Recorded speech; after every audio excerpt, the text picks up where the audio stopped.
სალამი მოგესალმებით, ვაგრძელებთ ჯონ მაკარტურის საუბრების ქართულ ენაზე ატვირთვას, ეს არის ბიბლიური კითხვები და პასუხები.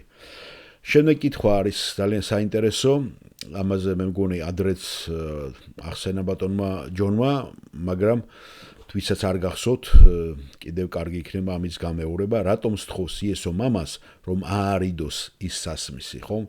ზოგადად თარგმანში ააცილება, მე არიდება მომწონს. მაგალითად იმ მუხლებსაც ჩვენ მოვიყვათ მათეს და ლუკას, კარგად აქვს ეს, მათეს უფრო კიდე დეტალურად აქვს და მაგას ჩვენ აუცილებლად წავიკითხავთ. ამ კითხვას სვავს ინდირა, ქალბატონი ინდირა, ჩვენი ინდირა არ გეგონოთ, გაიქნებოდა მას დაესვა, მაგრამ ეს ამერიკელი ინდირა არის. ასე რომ რატომ ლოცულობდა და ევედრებოდა იესო მამას, ამაცილე ეს სასმისიო, გეთსიმანიის ბაღში. მე წავიკითხავ ამ ადგილს მათედან, ლუკაში შეგიძლიათ ჩაიხედოთ ეს, ლუკა მე მგონი 22 თავია თუ არ მეშლება და მათე 26 არის, მე მოვიძიე. 26 მუხლიდან. მივიდა იესო მათთან ერთად იმ ადგილზე, რომელსაც გეთსიმანია ჰქვია და უთხრა მოწაფეებს. აქ ისხედით, ვიდრე იქ წავალ და ვილოცებ. თან წაიყვანა პეტრე და ზებედეს ორივე ძე და იწყო წუხილი და ურვა. მაშინ უთხრა მათ, სასიკვდილოდ არის დამწუხრებული ჩემი სული, დარჩით აქ და იფხიზლეთ ჩემთან ერთად. ცოტა რომ გაიარა, პირქვე დაემხო, ლოცულობდა და ამბობდა, მამაო ჩემო, თუ შესაძლოა ამარიდე სასმისი, თუმცა იყოს არა ჩემი ნებისამებრ, არამედ შენი ნებისამებრ. დიახ, ლუკაში რო წავიკითხე, ამაცილე არის, ამარიდე უფრო კიდე სწორია. მობრუნდა მოწაფეებთან და მძინარენი ნახა ისინი. უთხრა პეტრეს, ნუ თუ ვერ შეძელით 1 საათს გეფხიზლათ ჩემთან ერთად, იფხიზლეთ და ილოცეთ, რომ არ ჩავარდეთ განსაცდელში, რადგან სული მოშურნეა, ხორცი კი უძლური. მეორედაც განშორდა, ლოცულობდა და ამბობდა, მამაო ჩემო, თუ შეძლებელია, რომ ამერიდოს ეს სასმისი და არ შესვა ის, იყოს შენი ნება. კვლავ მივიდა და ისევ მძინარენი ნახა ისინი, რადგან თვალები დამძიმებოდათ. მიატოვა ისინი, კვლავ განშორდა და მესამედ ილოცა. ისევ იგივე სიტყვები წარმოთქვა. მაშინ მივიდა მოწაფეებთან და უთხრა, თქვენ ისევ გძინავთ და ისვენებთ? აჰა, მოახლოვდა ჟამი და მიეცემა ძეკაცისა ცოდულთა ხელში. ადექით, წავიდეთ. აჰა, მოახლოვდა ჩემი გამცემა. და ჯონ მაკარტური პასუხობს. დიახ, ხალხი ამ კითხვას ხშირად სვავს ხოლმე და ამბობენ, რა იესო ცდილობს ჯვრის თავიდან აცილებას? ცდილობს სიკვდილიდან თავის დაღწევას? ამას რომ აობს? არა და არა. იესო ამ განცხადებას, მამაო ამაცილე სასმისი, მაშინვე მოყვება შემდეგი განცხადება, თუმცა იყოს ნება შენი. ამიტომ ამის გაგების გზა ასეთია. ის არის ღვთის ძე. ის არის ღვთის მარადიული ძე. ის არის მარადიული ღმერთი, სამების მეორე წევრი. ის მარადიული წმინდაა, ის მარადიული სრულყოფილია, ის მარადიული მართალია, ის მარადიულად სუფთაა, ის მარადიული სრულყოფილ კავშირშია მამასთან და სული წმინდასთან. მას არასოდეს ჩაუდენია ცოდვა.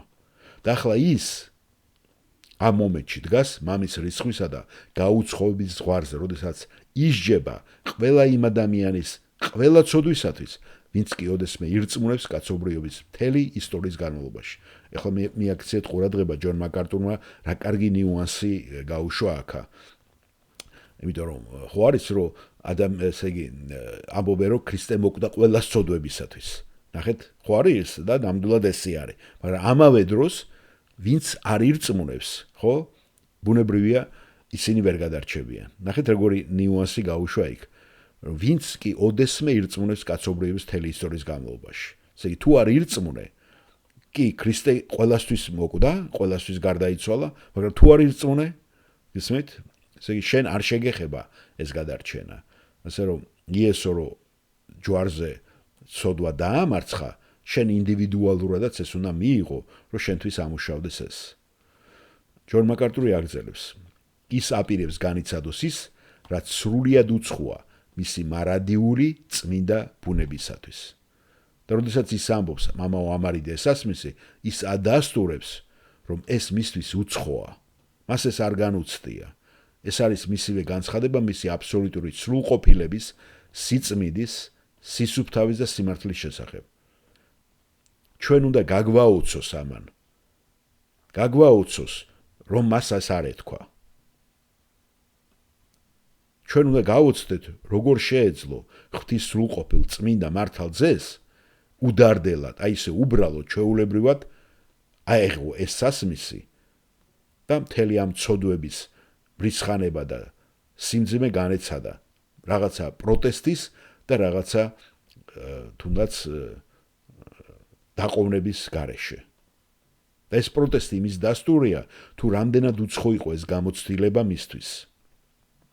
მაგრამ დაუყოვნებლი მეორე წინადადება, ხედავთ, მეც რო გავიმეორე რამდენჯერ, ყოველთვის იმეორებს, რომ თუმცა იყოს შენი ნება.